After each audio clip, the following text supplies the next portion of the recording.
Diwe, I'm going to give over to you. You can take it away. Thanks very much. Thank you very much, colleagues. Good afternoon to you all. Good afternoon to the people that have joined. Today, we're hoping that some more people will join.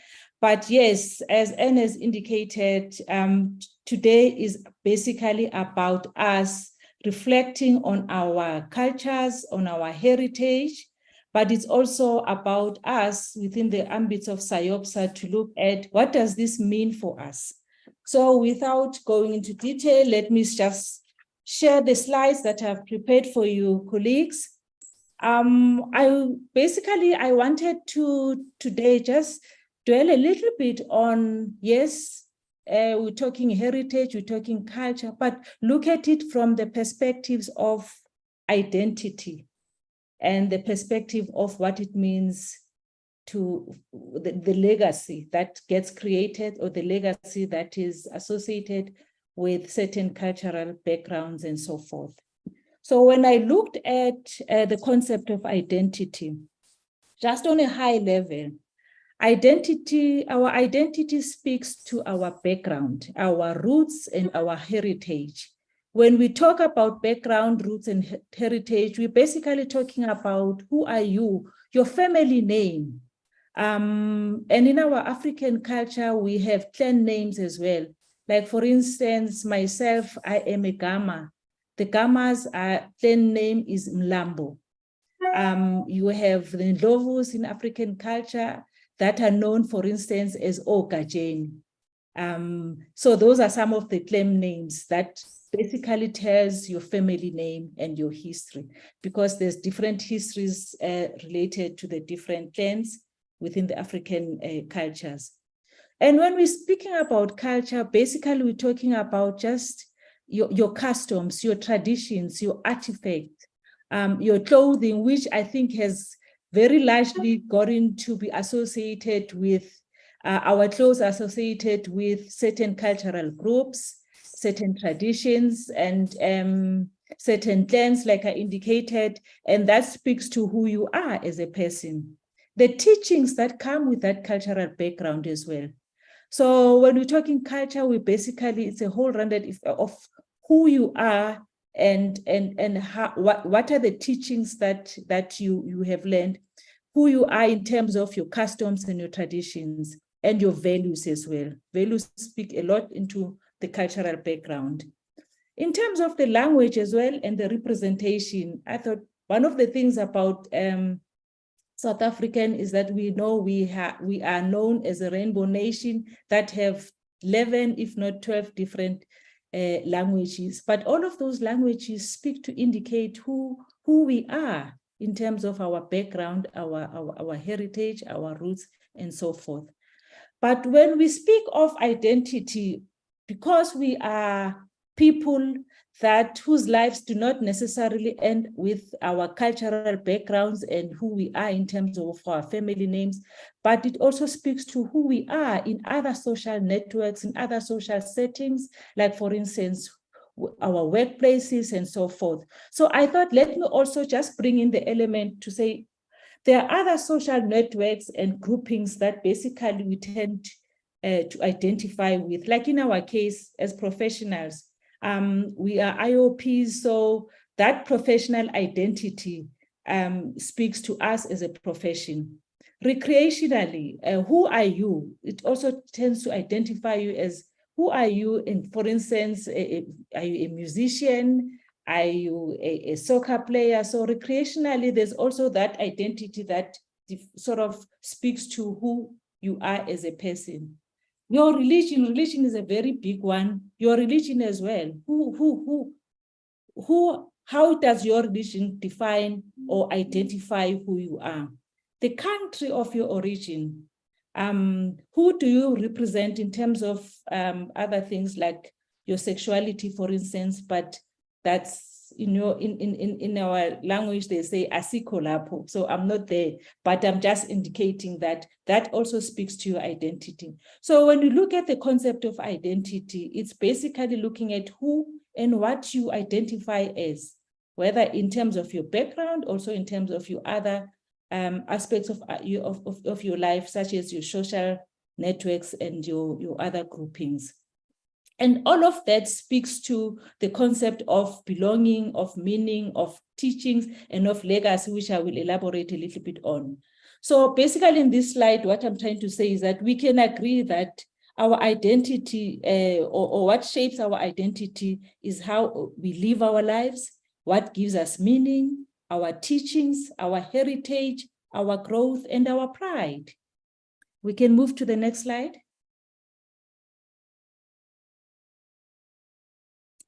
Colleagues, in this slide, I just wanted to talk a little bit on the African or the ethnic cultures that we've gotten to associate with a lot of vibrancy in our African settings.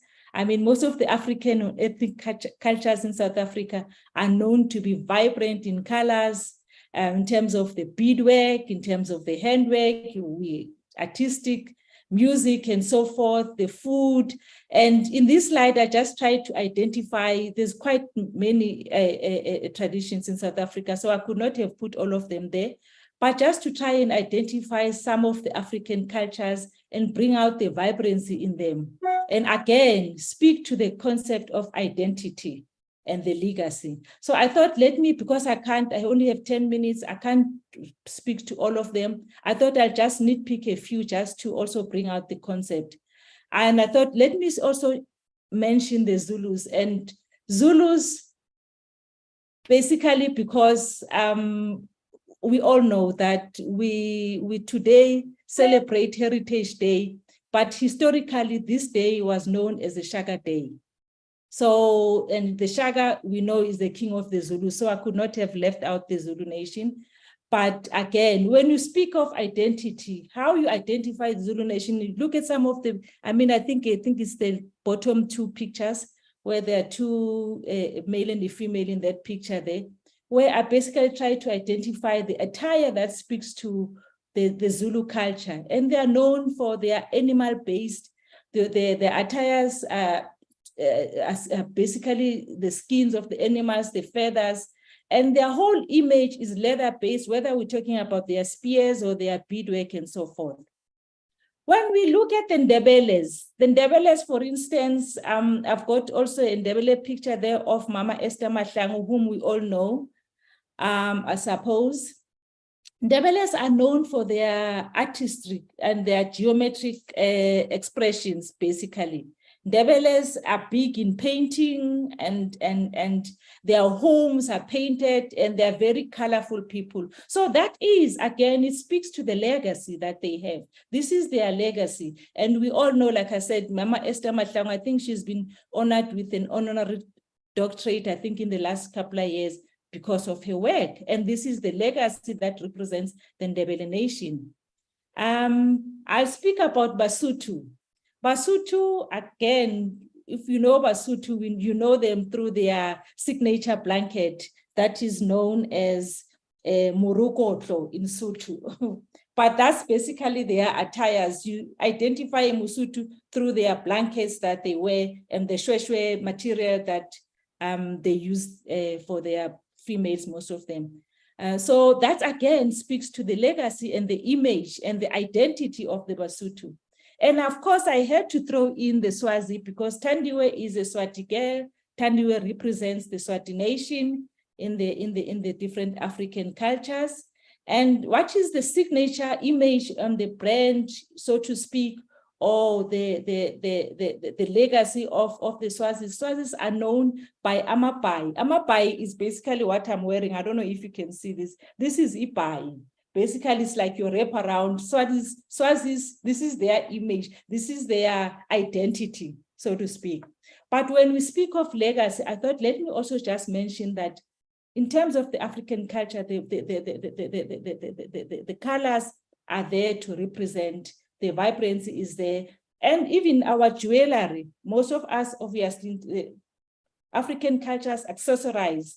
They don't get shy with accessories and so forth.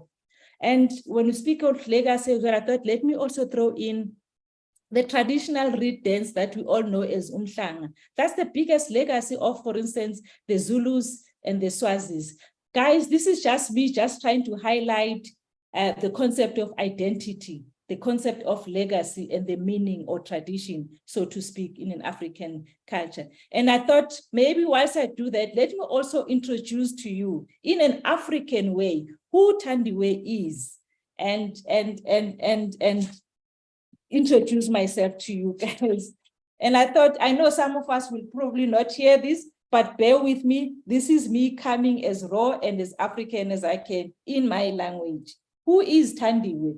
UThandiwe inkosazana yakwaGama, ogama igegete zamalambo. Oba nomlambo na, omlambo bayaziwa bakaGama. Umlambo ongawelwa, owelwa inkalakala kuphela. Kungani na, kungoba inkalakala zona zihamba lukeke. Ogama ombokazi, omlangeni. UThandiwe futhi uzalwa intombi yakwaKhumalo. Obani oKhumalo na? OKhumalo amantungwa, ombulazi, umbulazi omnyama, omashobane, owaphuza ikhamba lomuntu waliqeda, emyenga ngendaba. I'll leave it at that, girls. That was Thandiwe just introducing myself, and I know there's no translation for our clan names. Okay, we can move to the last slide. This last slide, just to go back to the topic that and designed for us. The topic reads as follows: designing the future and celebrating the past. And I thought I'll end my presentation by just throwing in a couple of questions in this regard, and maybe ask these questions. Some of them we can, it's questions we can maybe even discuss in this group, but maybe in future. But I thought, let me just throw in these 3 questions. They read as follows: what dialogues should we as SIOPSA be having in order to create the richness in our understanding of who we are in our diversity? How can we, that is SIOPSA, contribute to enriching our unity in diversity, our sense of identity and belonging?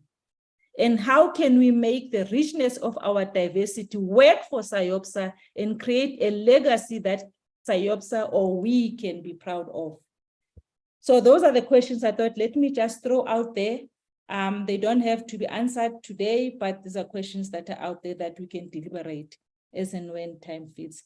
And in terms of the recommendations, I thought maybe let me just throw in my 2 cents worth of what I think we should be considering. And I thought maybe it's one of the things or 3 things that I mentioned, inclusively and deliberately, and highlight the words inclusively and deliberately. Try to normalize open dialogues regarding concepts such as belonging, such as unity, exclusion, and so forth. Intentionally try to celebrate diversity and celebrate everyone, big and small, within the fraternity of SIOPSA. And also just to make an intentional and a conscious, sustained effort to make all of us, as in underlined, all of us feel that they belong to this organization.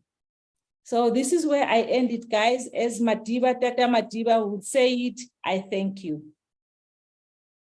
Thanks so much, Thandiwe. I got goose flesh when you were introducing yourself. I'd love to understand all that you said one day. Yeah. So we'll have to have coffee and you can explain it to me, because I think it would be very valuable. Staring of me, but I know you can't translate. But in short, these are our sort of clan names that sort of tells a bit of our history and our identity. When we say Ogama Umlambo, just briefly, and Umlambo is like your river, a very gigantic river that you can never cross. And he's saying this is the clan of the Gamas. They represent that river that you can never cross. It's deep to understand, but it's there, you know. That's very, it's actually amazing. It's so profound that we actually, you know, it almost feels a violation to gloss over it. But thank you very much for that, Thandiwe. I really appreciate you sharing in that way. Thank you. Andrew, over to you. I'm going to put on Yasmin's first slide because it says heritage and identity, but you can take it from there. Thanks so much, Andrew. Thanks, Anne. Good afternoon, colleagues, and thanks for joining us for this conversation on heritage and identity. Let me, by way of introduction, say that I am a Karoo boy. I grew up in the Karoo, in the middle of the Great Karoo, probably the most ancient land of South Africa.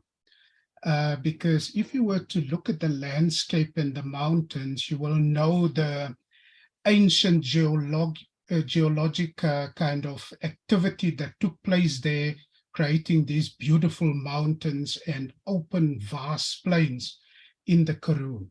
And the reason why I speak about the Karoo is because it's also the land which is this interplay of, which is very much tied up with my heritage and identity, of the Khoisan people moving from the west of South Africa towards the east and meeting some of the Bantu-speaking people, the Xhosas. Hence, my own particular tradition and heritage is a mixture of that. And as you know, when we talk about colored people in South Africa, it is this vast mix of people from all over that had created almost this new identity and of people in South Africa. And out of which also were created a whole cultural tradition of these people. I mean, and I'll speak to that in a moment, of some of the things that emerge out of it. But just in terms of that identity going back to ancient times with the Khoisan people, I just want to speak about them first because they are so important in that kind of mixture of what South Africa is at the moment, at least for very much the colored people. Just as a matter of interest, the clicks, for example, in Xhosa actually comes from the Khoisan language. And it's again, you know, that kind of interaction that took place there between these peoples that created such a new and very interesting kind of language. The Khoisan people, quite interestingly, were very much based in that basin where you have kind of in the middle of the Northern Cape, where Sutherland forms kind of the center of it, and then you stretch all the way up to Uppington, Springbok, to the east, maybe towards Kimberley, and so on to the south, Glenwilliam. That is the area where the Khoisan people were kind of rooted very much. And quite interestingly, the reason why I wanted to tell you that is recently I read a very interesting book about that very space that I've just indicated to you. It's also the space where the big telescope, the SKA telescope, which is a combination of that with some telescopes in Australia, to create the square kilometer of a view of looking very deep into the universe. And it is very much rooted there. Now, why that is interesting for me is that the book speaks of, they were seeing, if you are talking about the Khoisan people, the original name were the Tham Dao people. And when they speak about the cosmos, they speak about it as Tham. And it's quite interesting how these two things were by these ancient people held together of looking at the world, both in terms of what lies underground, where they see themselves in the middle and looking towards the sky, and the spiritual things. On the one side is the camp, on the other side is the hunting ground. In the middle was the waterhole where they interacted with the animals. This was such an interesting, I'd like to share it with you because it's such an interesting part of my heritage. And now you see this modern telescope sitting in that space, which has become like the astronomy heritage of South Africa, because you find these massive telescopes in that particular space.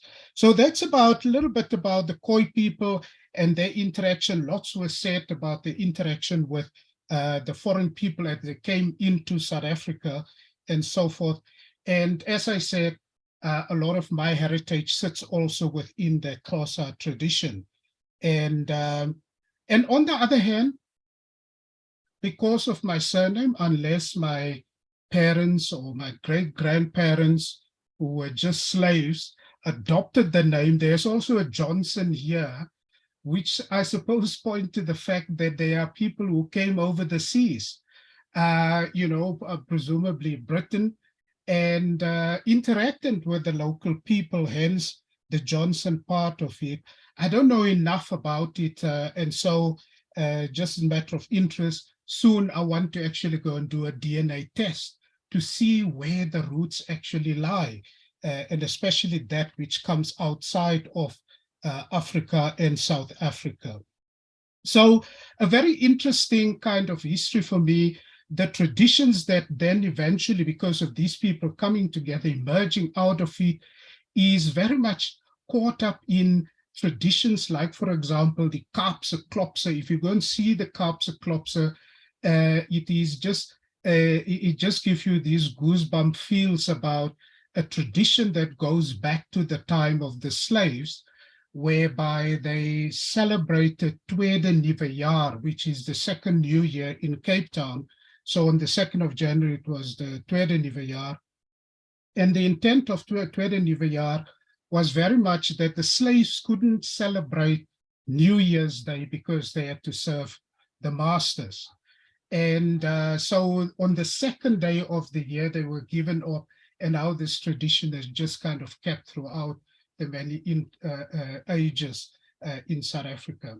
The eating traditions, bobotie, and pickled fish, and eating pickled fish with hot cross buns on Good Friday is just one of the strangest traditions that I have come across in our community.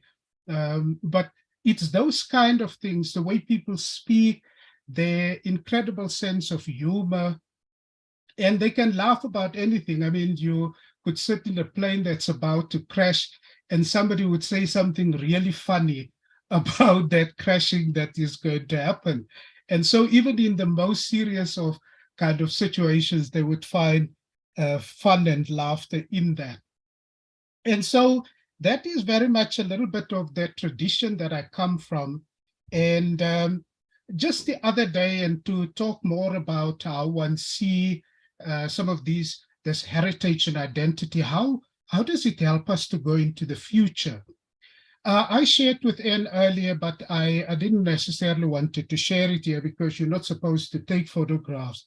I went to a concert that was a symphony jazz concert. And what they literally had on the stage were a symphony orchestra and a jazz band at the same time, and somebody conducting them playing one piece of music.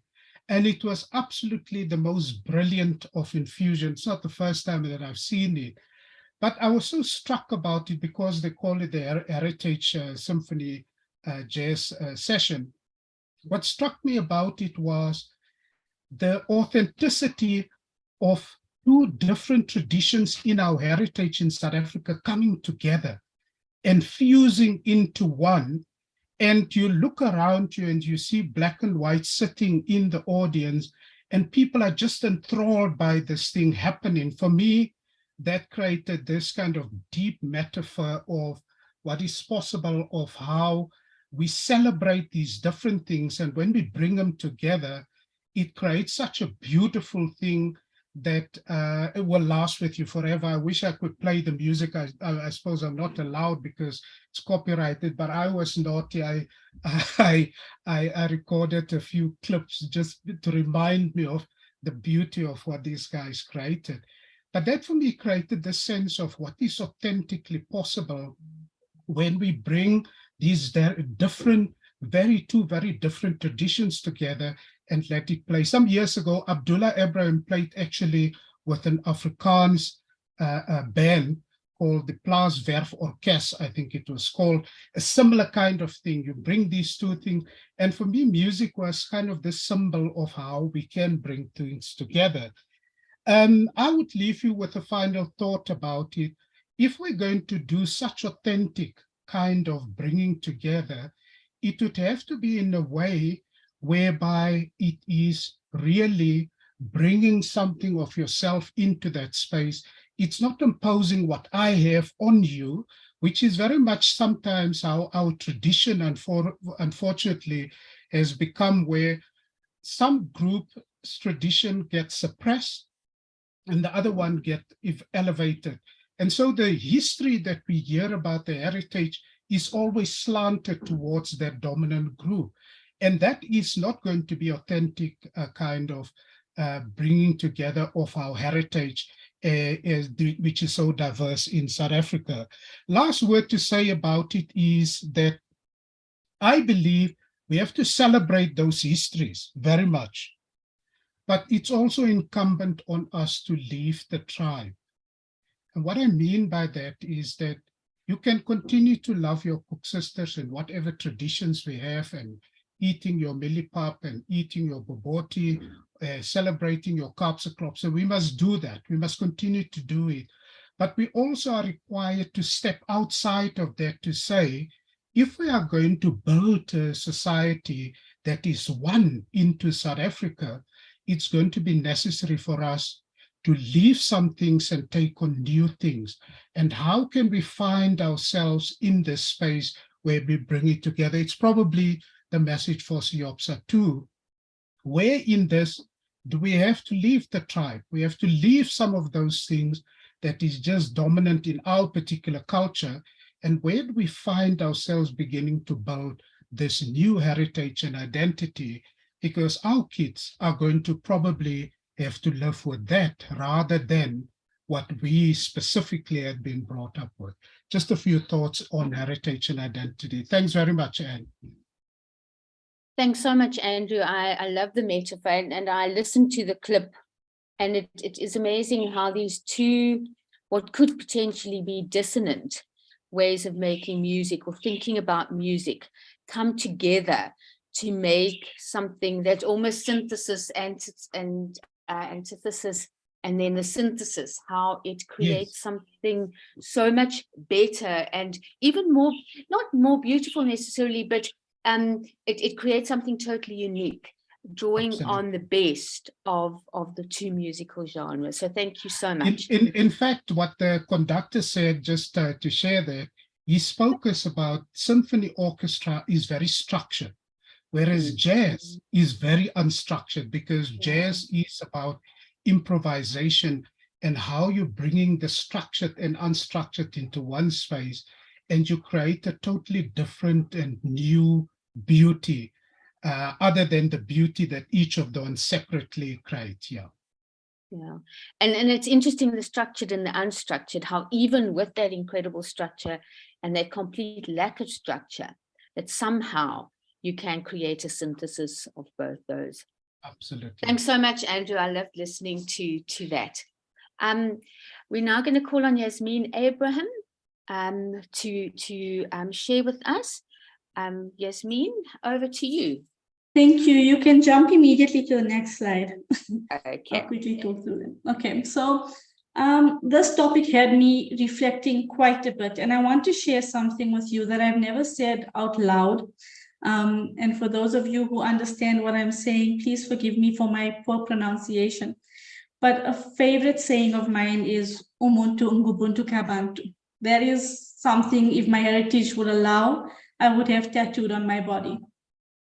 And for those of you who understand why my heritage doesn't allow it, you recognize why there will be no tattoos. But that phrase sticks with me, and it's something that I say in starting this, because I think we all are people through our people, and we are people through our experiences.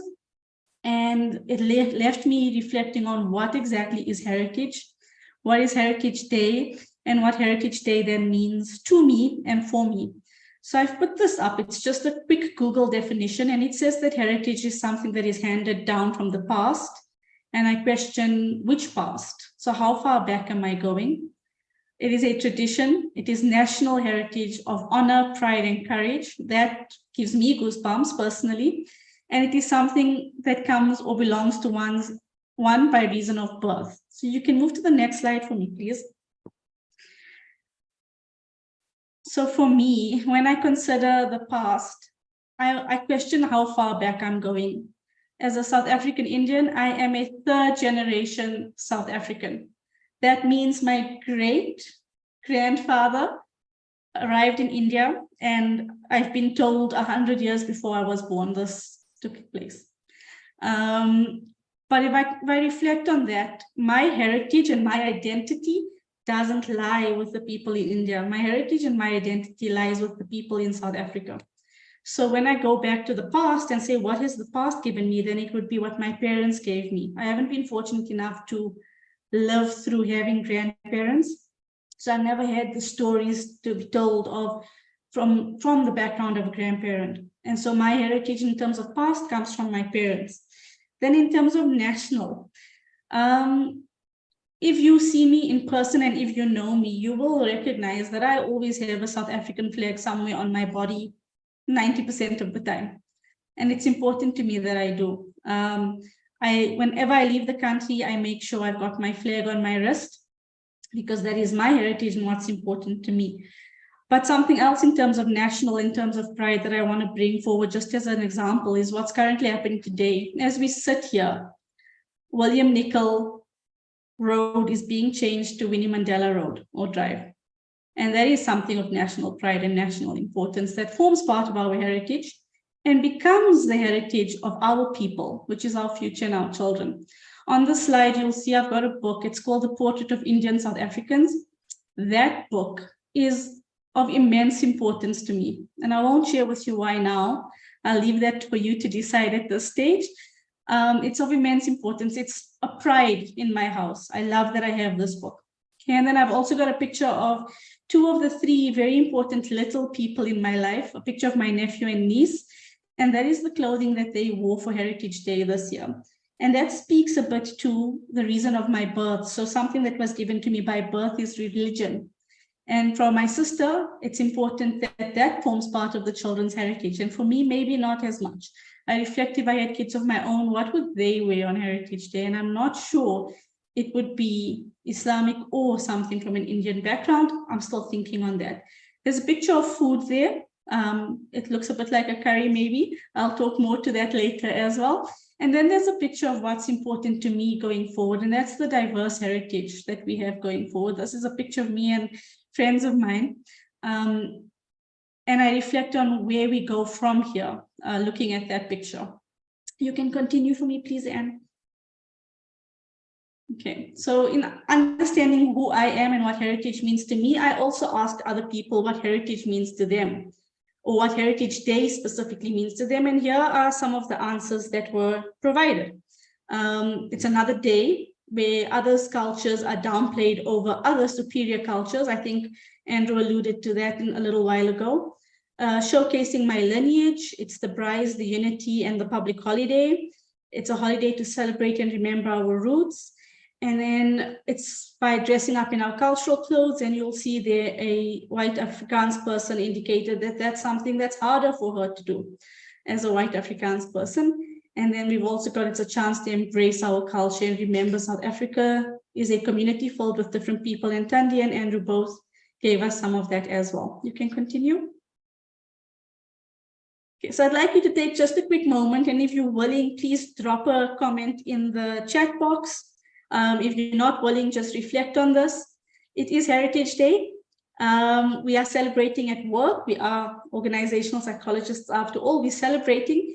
And I need to know from you, me being Yasmin, what is it that I'm taking to eat for others?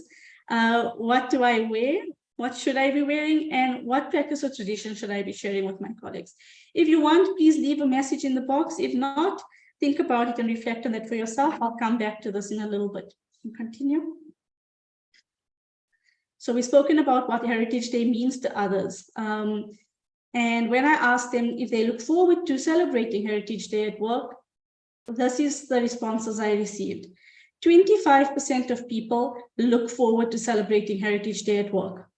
Significantly, 75% of people, and this is across race groups from a diverse circle, said no, they do not look forward to it. And that's something I think we need to start thinking about if we're talking about going forward.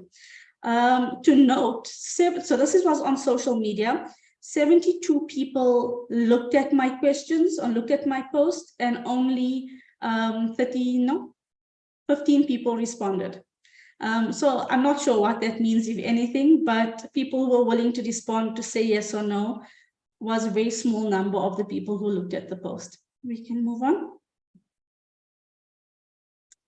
Okay, and then in terms of why, what is the why and the why not of whether we look forward to it? So in terms of why, definitely the food, we look forward to the food we can eat, and we look forward to having lovely to see and engage with people and what they are wearing, and it's always very informative. The rest is all no. It doesn't seem authentic. I've heard Andrew mention that word earlier, and workplaces don't know what they mean. It's another platform that gives other cultures higher pedestals than the rest, and it's toxic.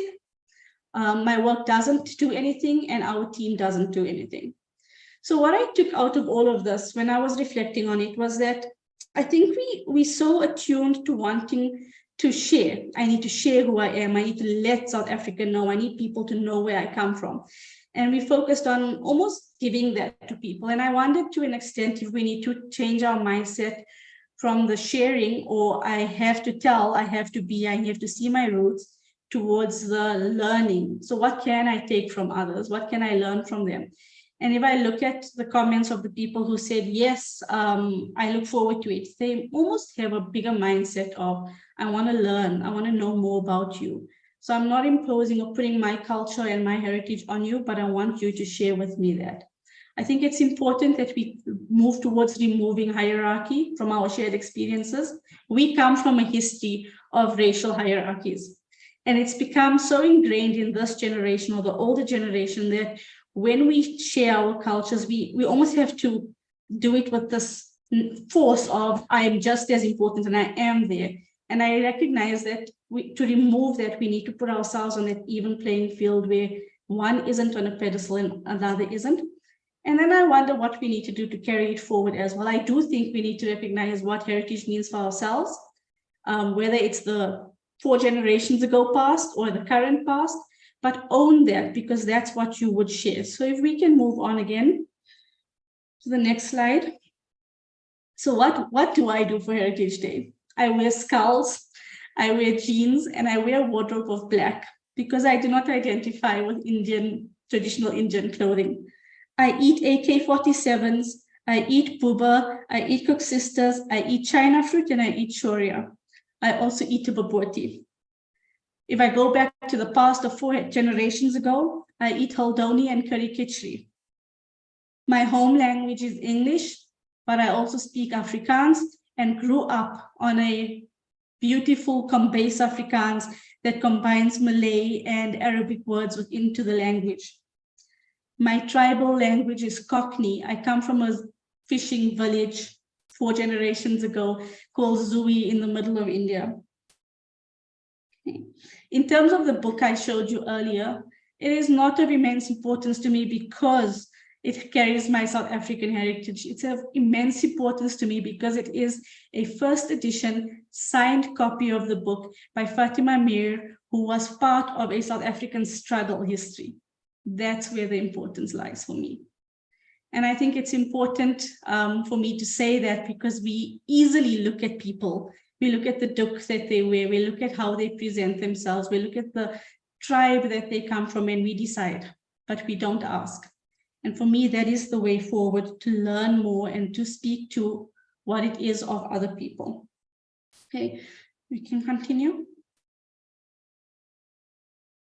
Okay, so just a quick note. I spoke to our generation, or the working generation, in response to asking the kids what Heritage Day means to them.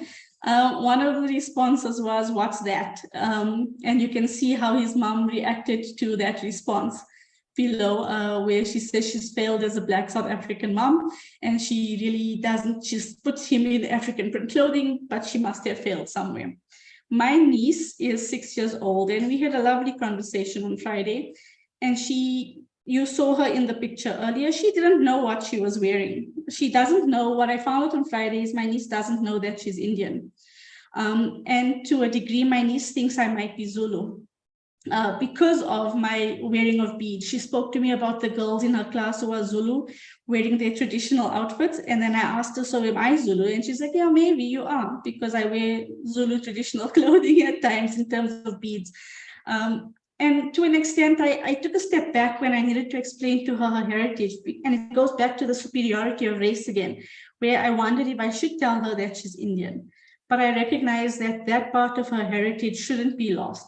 And we need to be able to tell her this is where you come from, to remove any forms of superiority or inferiority. So going forward, I think it's our children we need to think of. And then, yeah, next slide.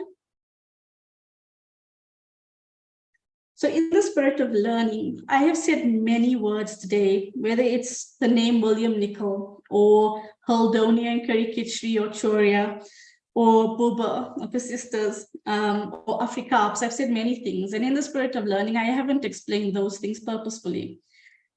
Because I think as much as I've said some things, that words that you don't know, Tandy might have shared something with us as well, and Andrea who might have shared something with us as well.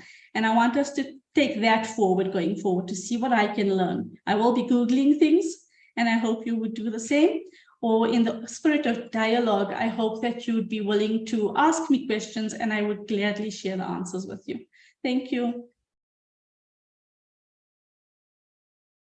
Thanks so much, Yasmin. I was very interested to see how you were going to tackle this particular talk, because I know you have a very unique way of approaching your identity and making sense of perhaps your heritage. So thanks very much for sharing that. I really enjoyed what you have to share with us. I have a few minutes to quickly wrap up, and we'll see, maybe we'll still have time for a chat question or a question and discussion time. And in some way, it's a bit difficult for me to tackle this because I am the culture who has dominated. I represent the culture who has normalized what is considered to be culture and has defined what is in and what is out in respect of culture. And I'm very aware of that. So when I speak, I bear that in mind.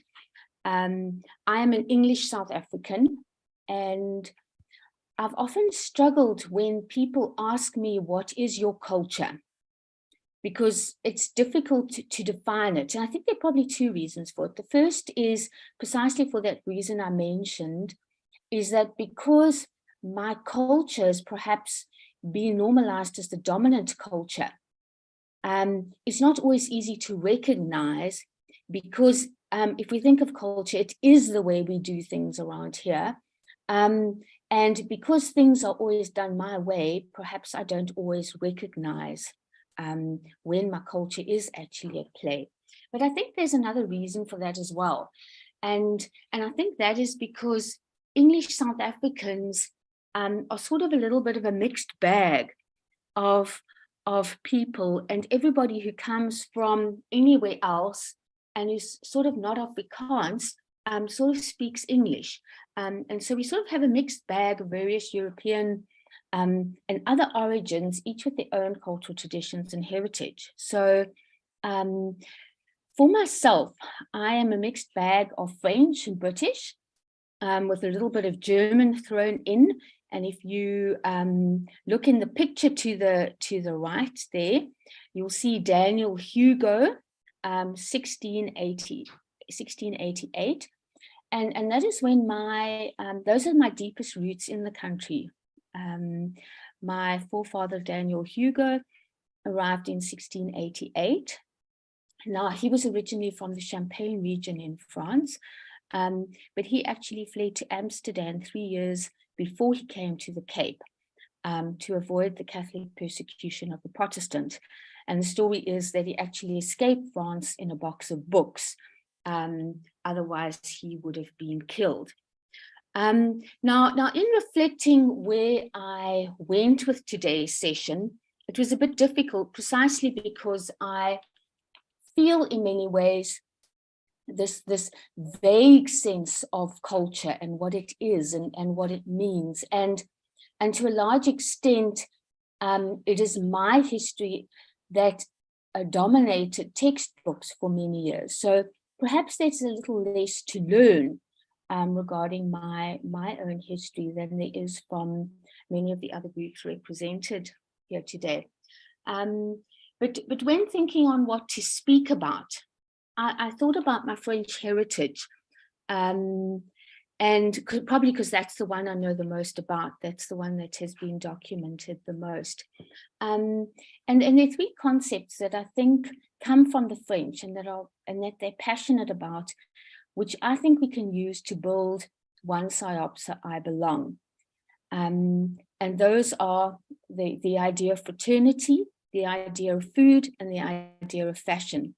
And please, for one moment, do not think I'm suggesting we build Psyopsa around French food or French fashion. That's precisely not where I'm going with this. But it is rather the idea of what are the kinds of things we have to take on? What are the areas that we have to take on and deconstruct and rethink in terms of building a One Psyopsa? And that's what I mean by the spirit, not the form. And in choosing these, I thought about them first, and then when I reflected on them, they all come through in terms of research that I've done in terms of Black professionals specifically joining professions, not only psychology and industrial psychology, but other professions in our country as well. These are not the only areas, but these are some of the areas that they find particularly difficult and which reinforce their sense of exclusion and lack of belonging. So I'll just touch briefly on each of them. The first one is fraternity. Now, fraternity was one of the cries of the French Revolution, liberty, equality, and fraternity. And fraternity refers to the idea of a close friendship. And professionals are often considered to be a fraternity. But I think fraternity is important for me because fraternity goes beyond just a sort of superficial idea or superficial network of colleagues or spirit of collegiality. And fraternity speaks to me of developing deep friendships with people in the profession. And Andrew mentioned leaving the tribe. And I think in all of these areas, we need to leave the tribe. But I think probably most importantly, in terms of the idea of fraternity. And I would really challenge us all to put high on our list of priorities developing friendships with people outside our tribes, getting to know people and where they come from, getting to understand a little bit about their history, just as we have done today, so that we develop genuine friendships within our profession. The second one is food. And the French are passionate about their food. And as I said, I'm not suggesting we build Psyopsa around French food, but I think it's an area we have to think about in terms of belonging. And when we host events, when we decide on menus, when we decide what kind of food is going to be shared, we need to be more aware of the diversity. And rather than sort of defaulting to the normal kinds of foods that we always sort of serve, that always get served at cocktails, at parties, very often organizational events, we need to be more cognizant that food is an enormous reflection of our culture. It's a reflection of our identity. And we have to be more sensitive in the way we think about food and be more inclusive in its use and celebration. And then my last point then is the idea of fashion. And the way we dress, it says a lot about our identity. Thandiwe spoke a lot about identity and clothes, the way we dress. Clothes do something. They're a very performative part of identity. It's that part of identity that in terms of physical artifacts that we can perform an element of who we are. And if we think about the history of a profession, and this is gendered as well, that in the past, those people who developed the professions were generally male and they were European. So the norms around clothing have become an integral part of the profession. And so we have certain ideas about what is professional and what is not. And that includes standards around hair and things like that. And I think it's really important that in our own minds and in the way we, in our workplaces, that we think about what constitutes professionalism and to what extent clothing actually has anything to do with the way I perform professionalism. And so these are just some ideas, some areas that I think, taking the passion that my forefathers had for these things, and I don't think the French necessarily are the most inclusive nation, and I'm not suggesting that for a moment, but that we take their passion for these kind of things, for the food, for the friendship, for the fashion, and we look, how do we build an inclusive society, but using these specific elements that we have at our disposal. Thank you very much. That is me. I see we are at 2 o'clock. Marissa, do we have time for 1 or 2 questions?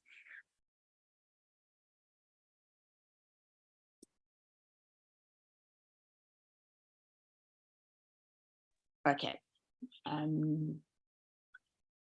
Yes, thank you very much, Anne. You can proceed. Okay. So are there any comments that people have, comments or questions that people have?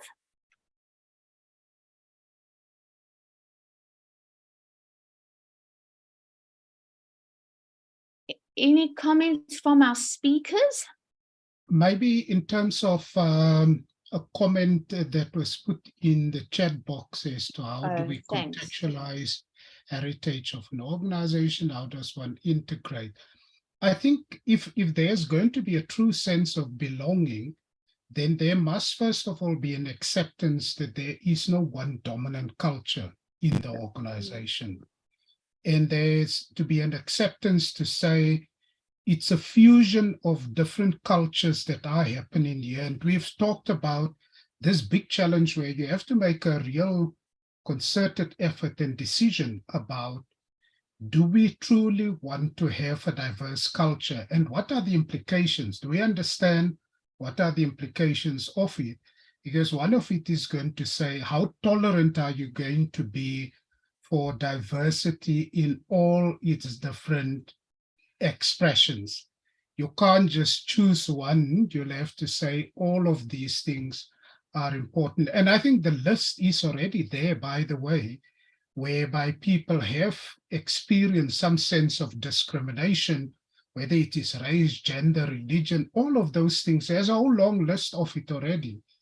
And how tolerant are we going to be to create this fusion of the best of all of these beginning to find expression in the organization? I think that is probably going to be the big challenge of building truly an integrated kind of organizational culture.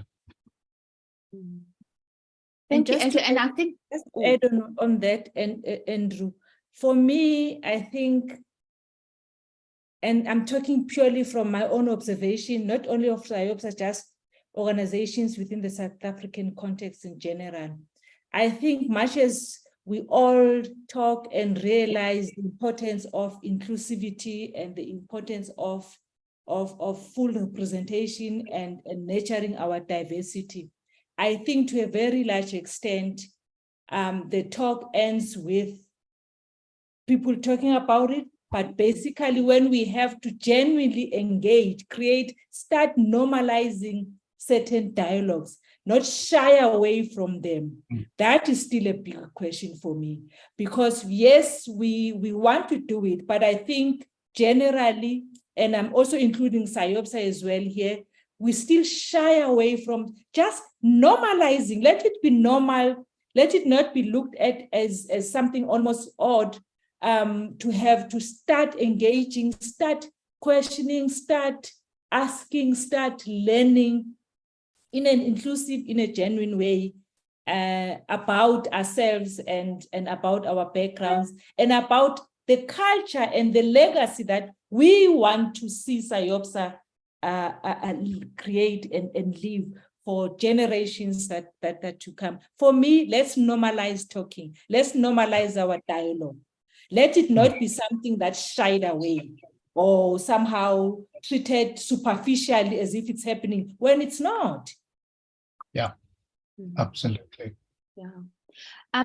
Thanks very much, Thandiwe and Andrew. And I think, Andrew, the metaphor of that symphony and the jazz band is very, very instructive.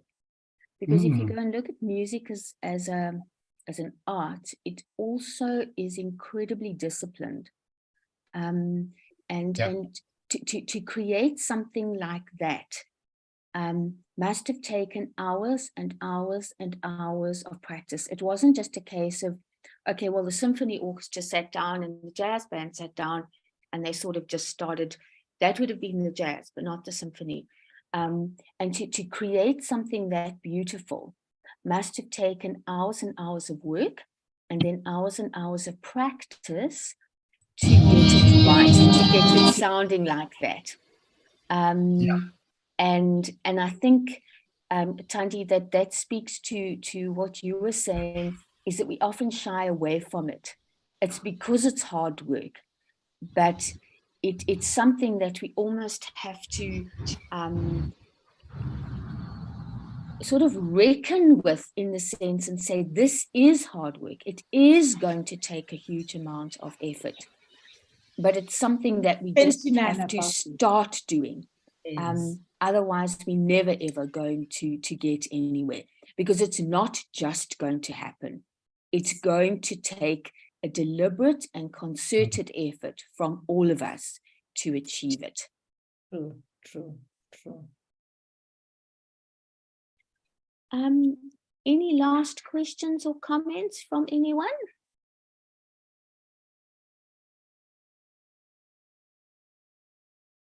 I wonder whether we could play that clip and just a bit, not necessarily show the peak, but for people to hear this combination of jazz and symphony. I'm not sure whether it will play. Try and hear whether it's playing.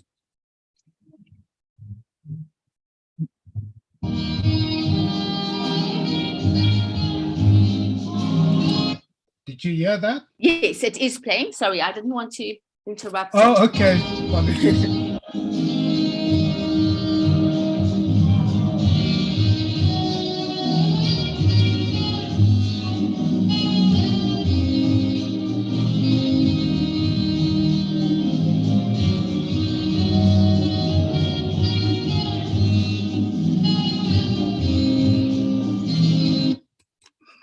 I thought that's such a beautiful piece myself. Thank you very much for sharing that, Andrew. And I think we must keep it in our minds as a metaphor. I think that's a very, very important metaphor that we Absolutely. can, because I have a great belief in metaphors. I think our minds work in metaphors, and I think they're very valuable in helping us think about how we can move and sort of evoke meanings for people around what we want to achieve. So thank you very much for that. Thank you all for this session, useful and very instructive about just the variety and the richness of our heritage as South Africans. Yes. Tandiwe, a last word from you. Thank you, colleagues. Thank you for the session. And yes, Tandiwe had to introduce herself in a way that was probably a bit of a unexpected from the rest of my colleagues. But yes, for me personally, my identity speaks to how I get to introduce myself, how I get to be remembered, how I get to feel the pride in me. And I thought this is going to be something unexpected for my colleagues, but for once, can I not say, hi, I'm Tandiwe Gama? Can I say it in my African way? And can I say it using my clan names so that my colleagues know exactly who Tandiwe is? But I thank you. Thank you, guys. Thank you for the richness of the discussions. Also from Yasmin, quite interesting, and as well as Dr. Andrew. Thank you so much, guys. Let's do this more often.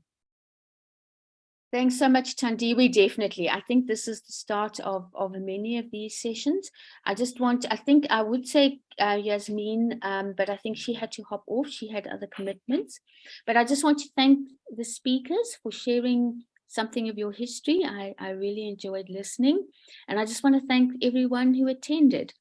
We were afraid because it was such a last minute event that we wouldn't have anybody, but we really appreciate your attendance. We loved having you.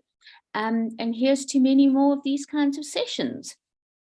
Enjoy the rest of your week, everybody. Thank you. Bye. Thanks a lot. Take care. Bye. Bye. Bye. Thank you. Bye. Bye, Josh.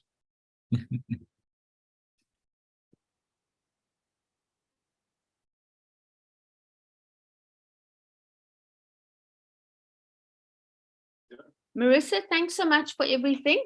I've got to hop off. You, Anne. I've got another commitment, but we'll Okay. chat soon. How are your kids? No, they're okay. Thank you very much. They just need proper medicine. Oh, shame. Oh, good luck Yeah. with that. I hope they're better soon. Oh, thanks, and all the best for you as well. Thank you, Anne, for this. Much appreciated. Thanks, Marissa. Take care. See you. Bye-bye. Bye.